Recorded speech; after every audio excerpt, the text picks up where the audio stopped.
បាទជំរាបសួរលោកគ្រូនេះគឺជាវីដេអូសង្ខេបតទៅនឹងមេរៀននៅក្នុងសប្តាហ៍ទី3ជាពីការវិម្លាយសិក្សាដែលមានវត្ថុបំណងសិក្សានិយាយពីគ្រូនិស្សិតអាចប្រាប់ពីប្រភេទតេស្តផ្សេងៗឲ្យបានត្រឹមត្រូវអនុវត្តការសួរសំណួរដើម្បីឆ្លើយតបតាមកម្រិតរបស់ Bloom Taxonomy ផ្នែកចំណេះដឹងជ្រើសរើសការធ្វើតេស្តដែលសមស្របជាមួយកម្រិត Bloom Taxonomy ក្នុងការបង្កើតតេស្តរបស់ខ្លួនកំណត់លក្ខណៈវិនិច្ឆ័យក្នុងការជ្រើសរើសលទ្ធផលសិក្សា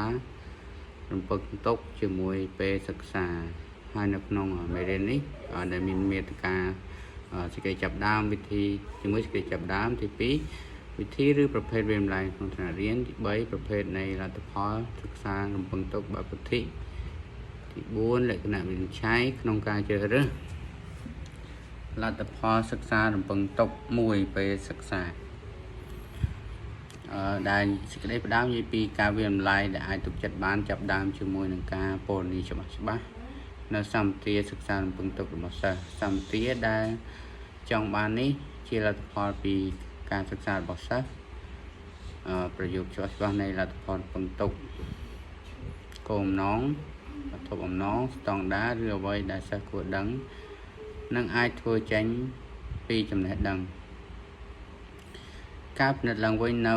អត្ថប្រយោជន៍ដែលជាលើការសិក្សារបស់សិស្សនិងវាម្លែងអ្នកផលិតគោលនយោបាយយល់ច្បាស់ពីហើយថាដើម្បីទទួលបានជោគជ័យនៅក្នុងសាកលវិទ្យាល័យនិងកន្លែងធ្វើការគុណសិស្សត្រូវត្រៀមខ្លួនជាស្រេចសម្រាប់បំណិនផ្សេងចរិយាសម្ភារលើចំណេះដឹងឯកទេសគោលដៅអប់រំហើយនិងវត្ថុបំណងនៃការអប់រំចំណុចមួយទៀតលក្ខណៈវិនិច្ឆ័យត្រូវបានប្រើប្រាស់យើងត្រូវជ្រើសរើសសម្ភារៈឧបទេសពង្រៀងឬក្រងខ្លឹមសារមេរៀននិងអភិវឌ្ឍដំណើរការបង្រៀននិងរៀនលោកគ្រូអ្នកគ្រូត្រូវរៀបចំតេស្តនិងការប្រឡងឲ្យបានត្រឹមត្រូវដែលយើងពិនិត្យទៅលើលទ្ធផលសិក្សារបស់សិស្សហើយស្តង់ដារហើយ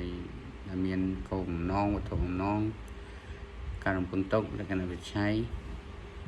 លទ្ធផលសិក្សារំពឹងទុកមួយពេលសិក្សានៅក្នុងមេរៀនទាក់ទងនឹងទំនាក់ទំនងរវាងគោលដៅអប់រំវត្ថុបំណងទូទៅនៃមុខវិជ្ជានិងលទ្ធផលសិក្សារំពឹងទុកក្នុងមួយពេលសិក្សានៅក្នុងនោះបែងចែកជាមួយចំណុចធំហើយមួយចំណុចធំនោះបែងចែកជា3ទៀតចំណុចធំនោះគោលបំណងការអប់រំដែលបែងចែកជាចរិយាអរិយាបថពុទ្ធិចំណេះដឹងចលនានៃការបង្ហាញចេញហើយ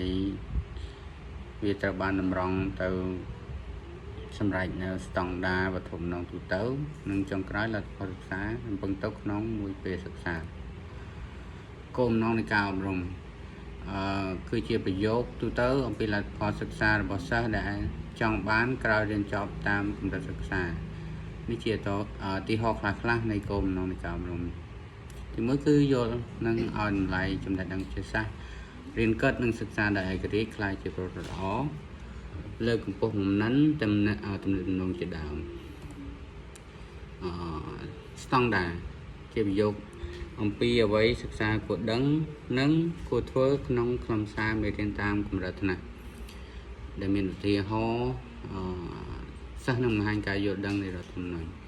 សិស្សបញ្យល់ដោយសរសេរពីកថាខណ្ឌស្ដីពីអ្វីដែលអាចធ្វើឲ្យវត្ថុលេខឬអណ្ដែតសិស្សអនុវត្តចំពោះចំណេះដឹងនៅទំនាក់ទំនងពាក្យ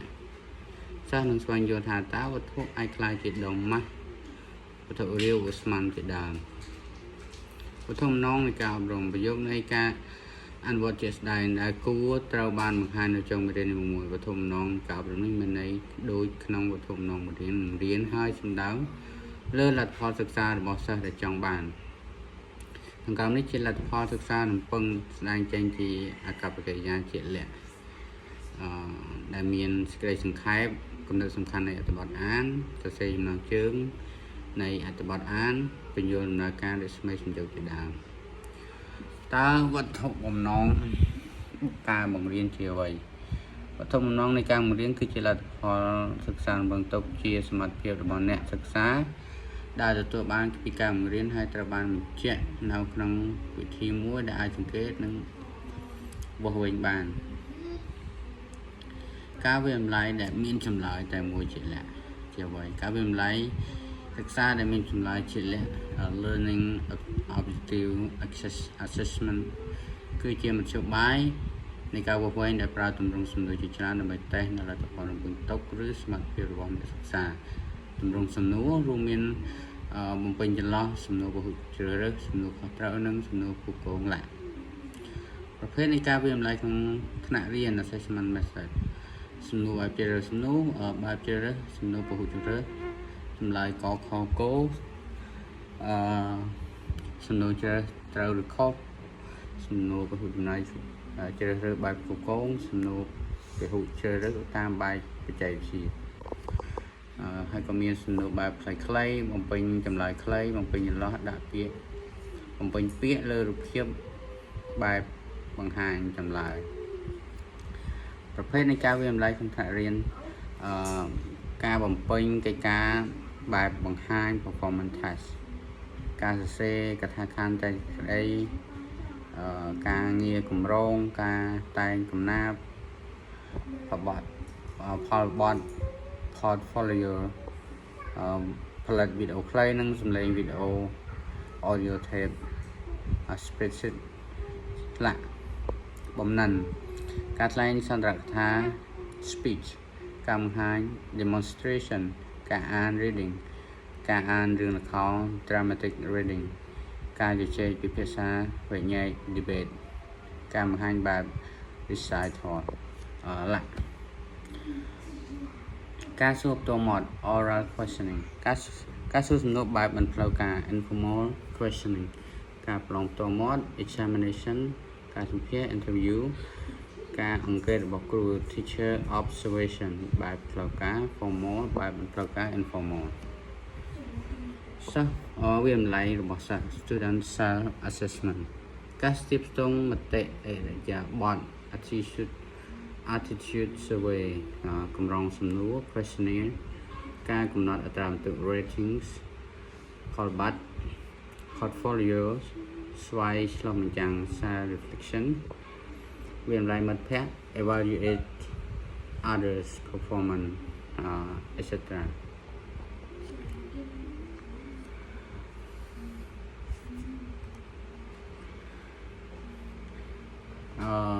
ព្រលុតសនមីផ្នែកពុទ្ធិបឋមនងសិក្សា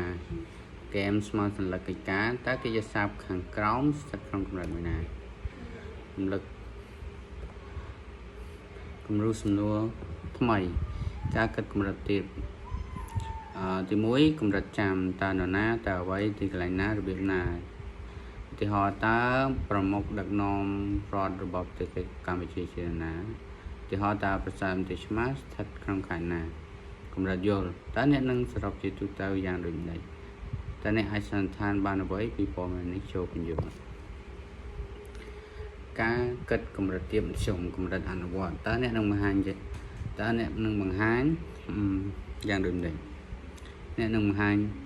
របៀបណាចូលគូផែនទីនៃសាច់រឿង apply how would you demonstrate how would you present draw story map គំរូសំណួរតាមtaxonomy ថ្មីការគិតកម្រិតខ្ពស់ឬកម្រិតស៊ីជម្រៅកម្រិតវិភាគ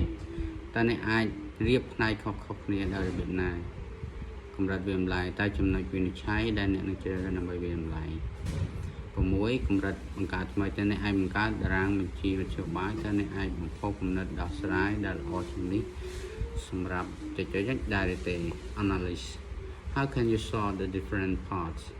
what can you infer about what idea validates how would you categorize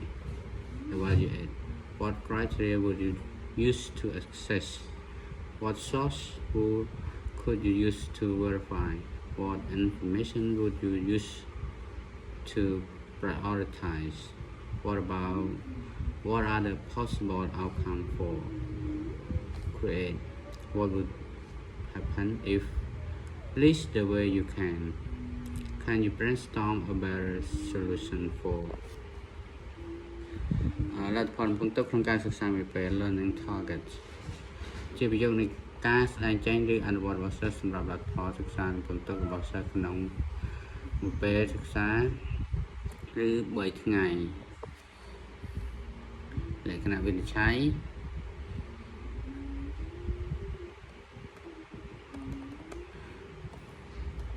បាទសរុបមក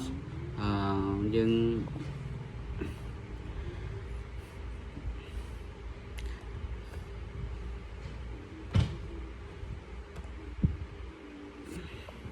បាទអរគុណគ្រូសម្រាប់មេរៀននេះខ្ញុំគិតថាមានតែប៉ុណ្្នឹងបាទសូមអរគុណ